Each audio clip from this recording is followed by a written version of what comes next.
One act of kindness rarely feels like enough out here on the frontier, where survival depends on choosing sides and staying loyal to your own.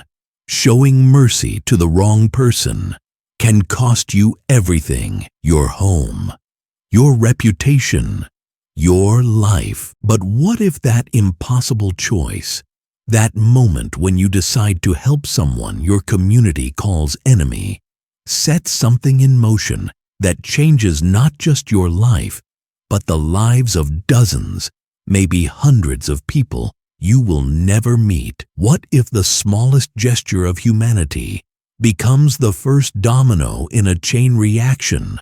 No one could have predicted. That is what happened to a man named Thomas Brennan in the spring of 1874, and the consequences of his choice are still being felt today. But let us go back to where it all began. 3 days before the moment that would define the rest of his life, the Montana sun beat down mercilessly on Thomas Brennan's small homestead, somewhere between Fort Benton and the Marias River. When he first spotted the figure collapsed near his creek at 42 years old, Thomas had seen plenty of trouble in his years working this unforgiving land. But something about that morning felt different, wrong even. Thomas had been a widower for 6 years. His wife Sarah taken by fever during a particularly brutal winter. He had stayed on the land they had claimed together, working it alone, speaking to his neighbors maybe once a month when he rode into the settlement for supplies.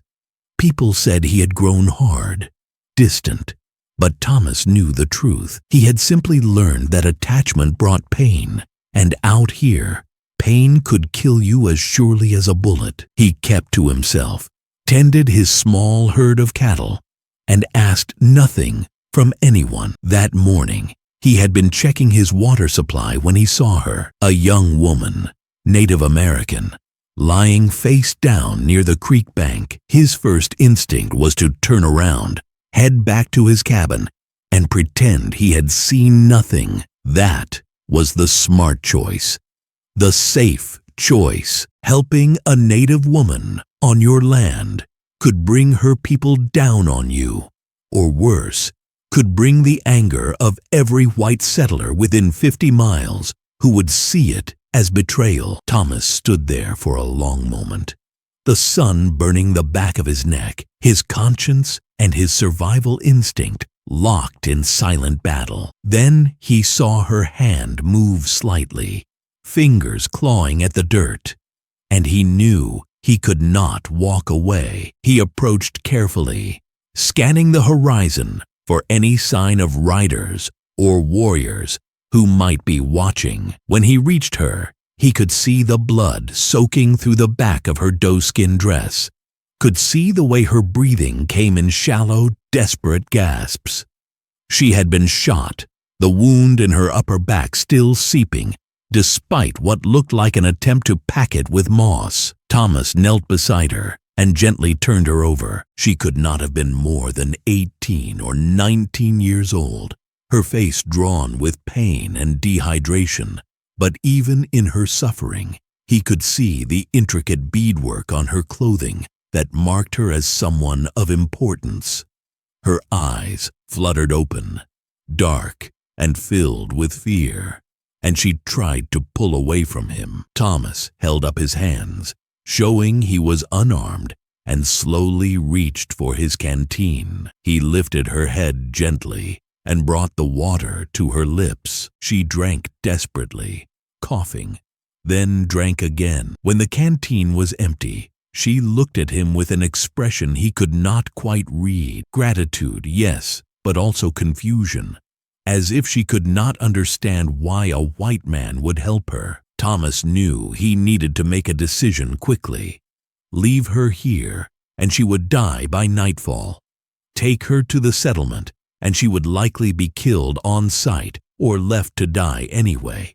Take her into his cabin, and he risked everything. But as he looked at her pale face, at the determination in her eyes to stay conscious despite the pain, he thought of Sarah. He thought of how she used to say that the measure of a person was not what they did when it was easy, but what they did when it cost them something. He scooped the young woman into his arms, surprised by how light she was, and carried her toward his cabin. She did not struggle. Perhaps she was too weak, or perhaps she understood that he was her only chance. Either way, she watched him with those dark, intelligent eyes as he kicked open his cabin door and laid her carefully on his bed, the only bed in the single-room structure. For the next 2 days, Thomas worked to keep her alive.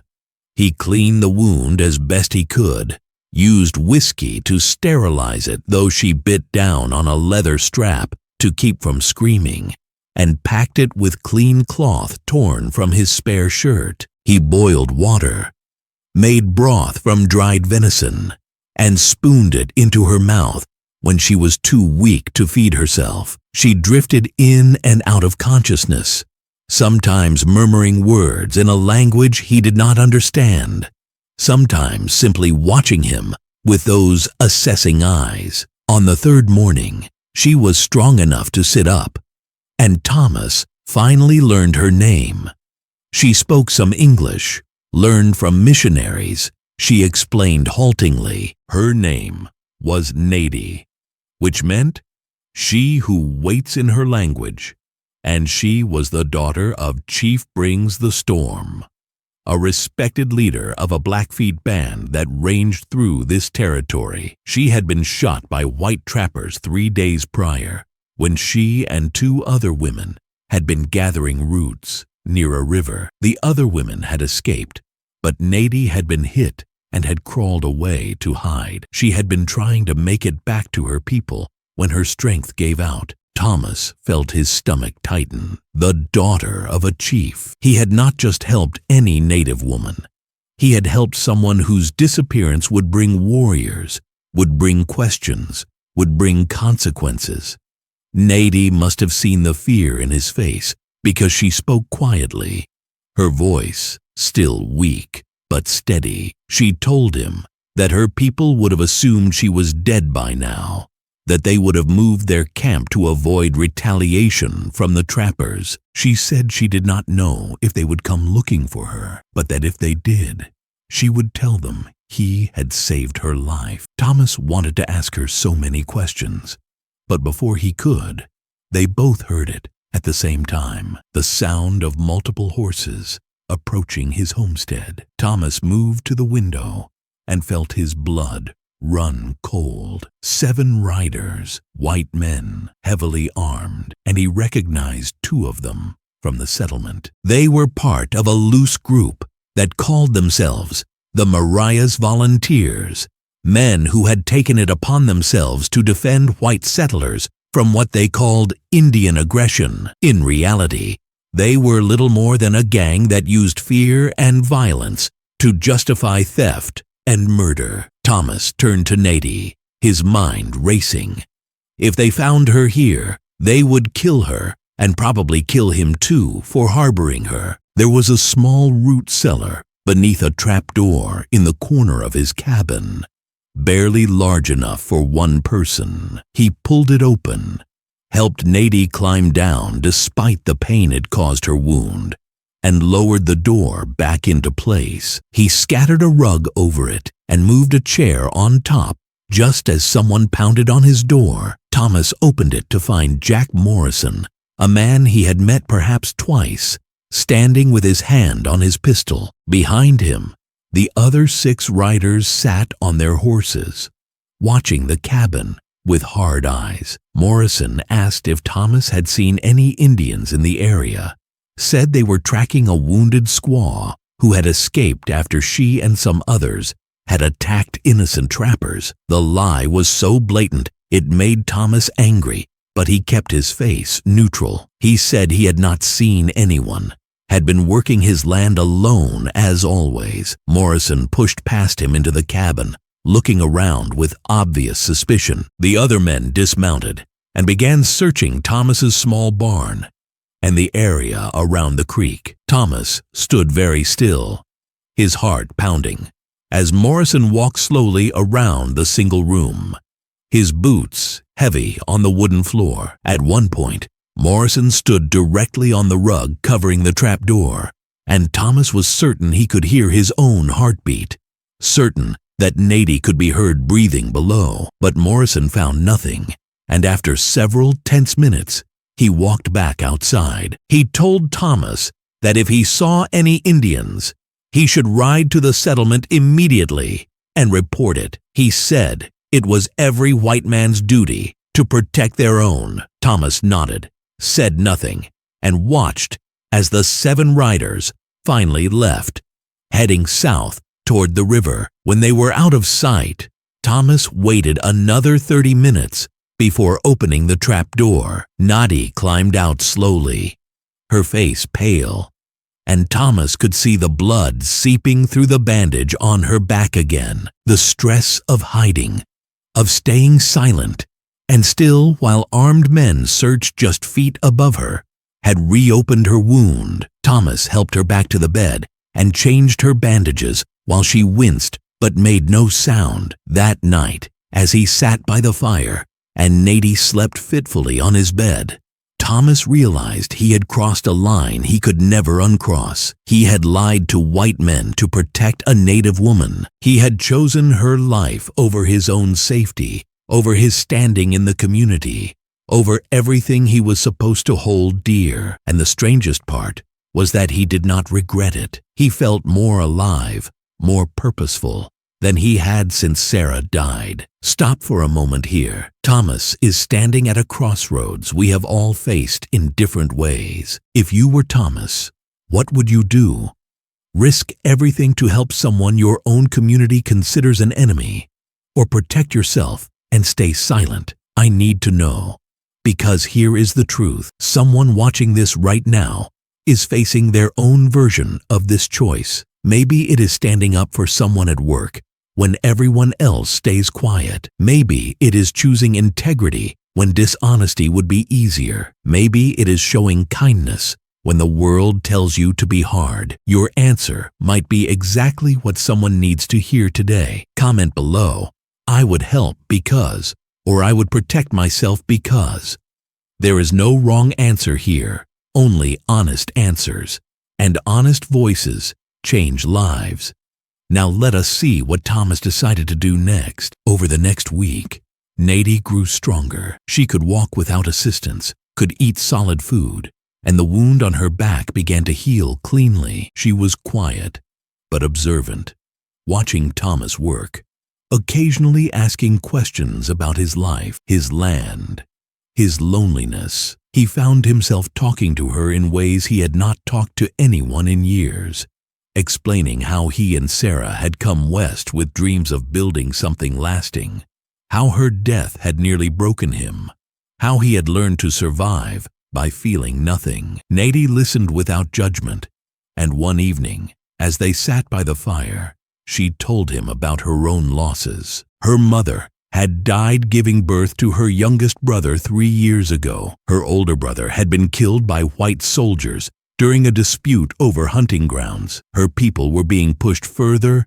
and further into smaller territories, their way of life disappearing, their children forgetting the old ways. She said she understood his loneliness because she felt it too. The loneliness of watching everything you love slowly die. Thomas realized that despite the vast differences in their lives, in their cultures, they shared something fundamental. They were both survivors.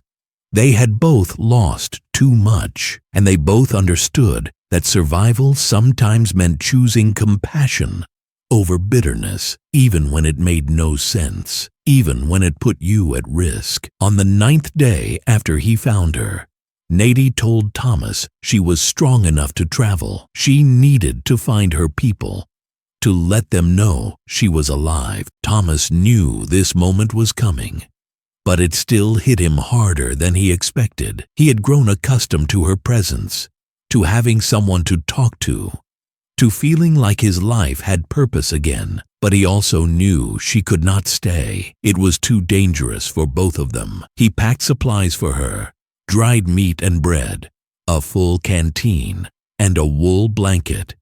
He offered her his spare horse, but she refused, saying it would raise too many questions. When she returned to her people, she would travel on foot, slowly, and find them. As she prepared to leave at dawn, she turned to Thomas and did something he did not expect. She removed a small beaded pouch from around her neck, a medicine bag, and pressed it into his hand. She said it had belonged to her mother, that it offered protection, and that she wanted him to have it because he had given her back her life. Thomas tried to refuse, understanding the significance of such a gift, but Nadie insisted. She said that one day this small token would matter more than he could know, and he should trust her. Then she did something else surprising. She kissed him on the cheek, a gesture of gratitude and affection, and whispered in English, "You have a good heart, Thomas Brennan. The spirits see this.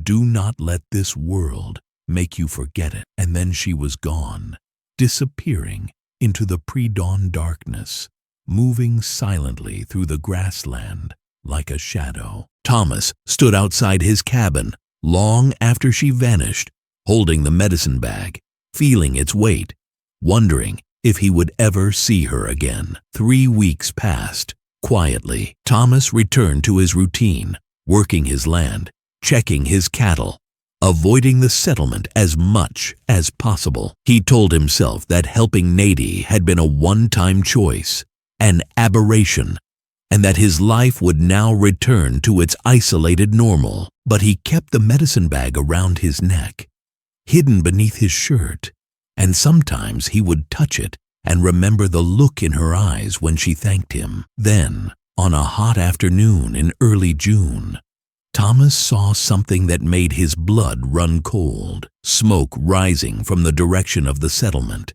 thick and black. He saddled his horse and rode hard, and what he found when he arrived turned his stomach. The settlement had been attacked, but not by native warriors. It had been attacked by Morrison and his Mariah's volunteers. Thomas learned the story in pieces from the terrified survivors. Morrison and his men had gotten drunk and decided to raid a peaceful Blackfeet camp they knew was camped nearby, planning to steal horses and claim they were defending the territory. But they had miscalculated. The camp they attacked was under the protection of Chief Brings the Storm, and when his warriors responded, they did not come for revenge. They came with the full force of their anger and their grief. But what happened next was not what Morrison expected. Instead of a massacre,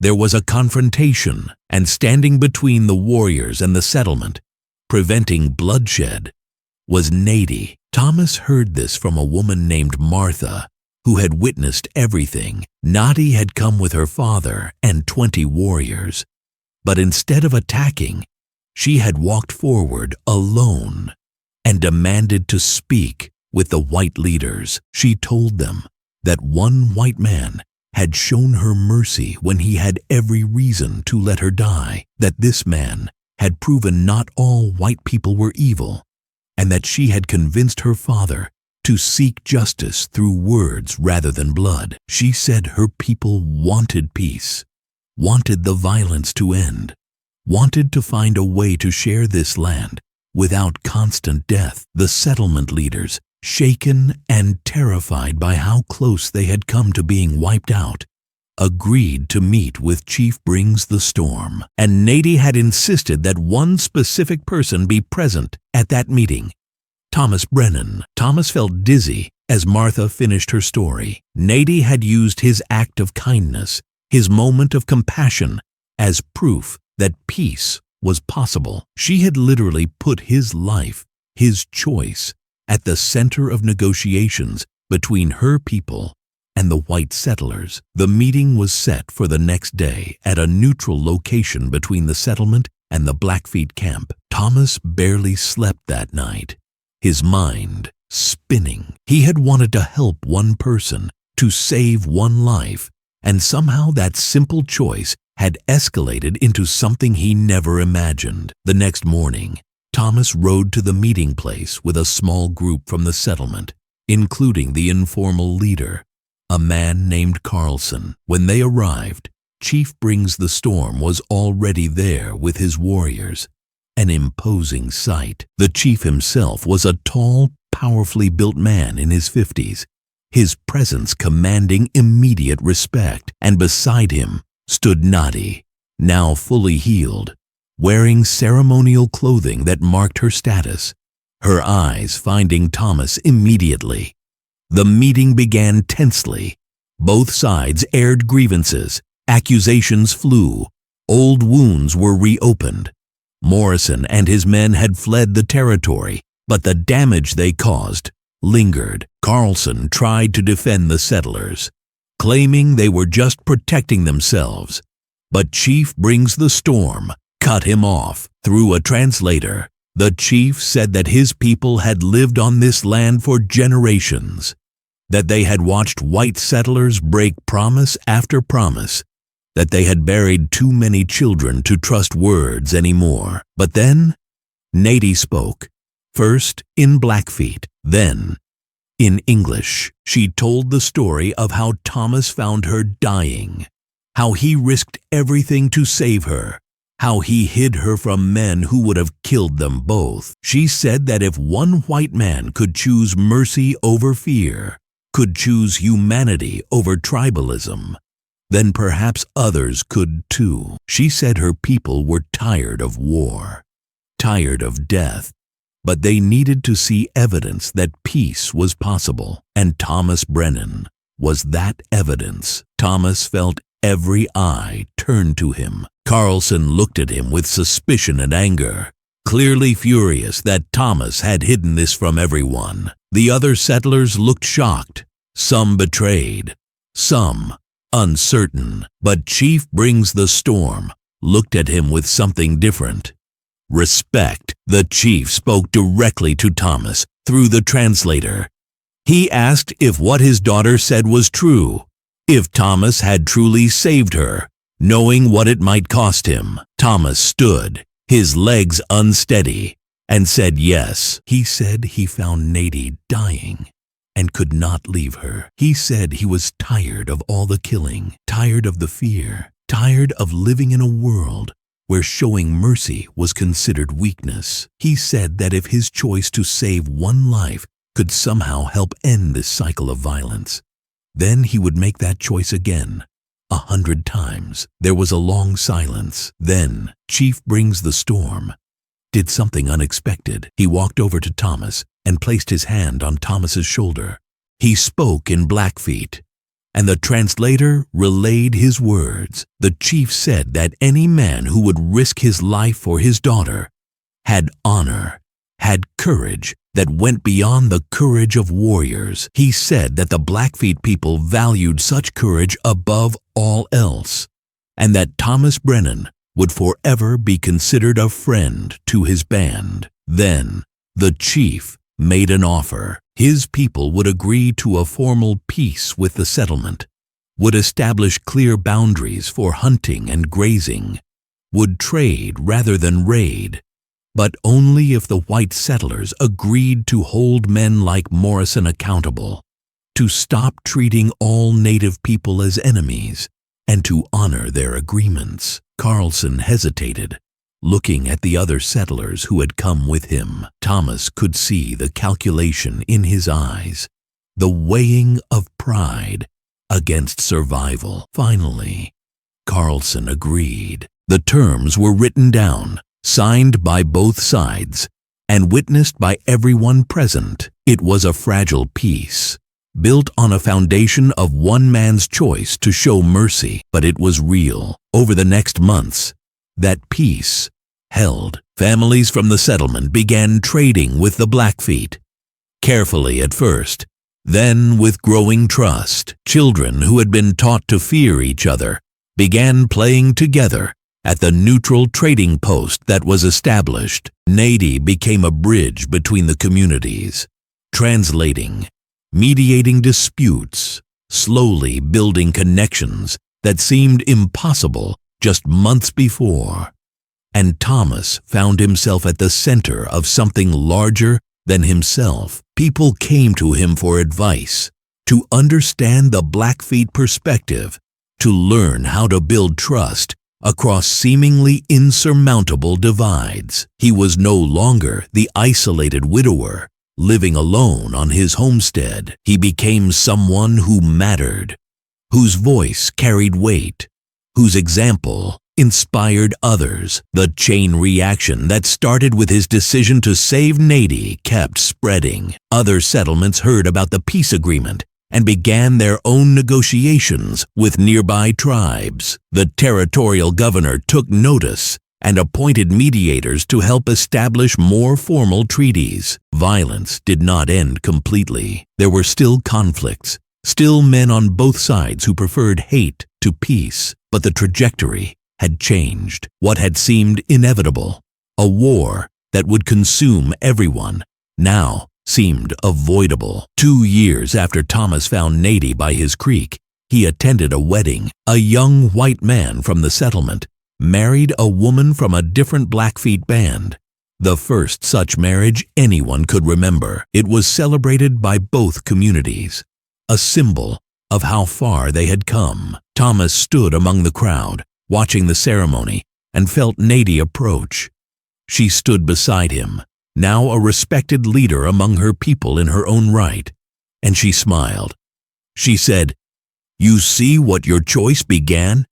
You see how one act of kindness became 100 acts of kindness." Thomas shook his head slowly, still struggling to fully comprehend it. He said he had just been trying to save one life, that he never imagined it would lead to any of this. Nady laughed softly and said that was precisely why it worked. He had not been trying to change the world or make a grand statement. He had simply chosen compassion when it would have been easier to choose fear.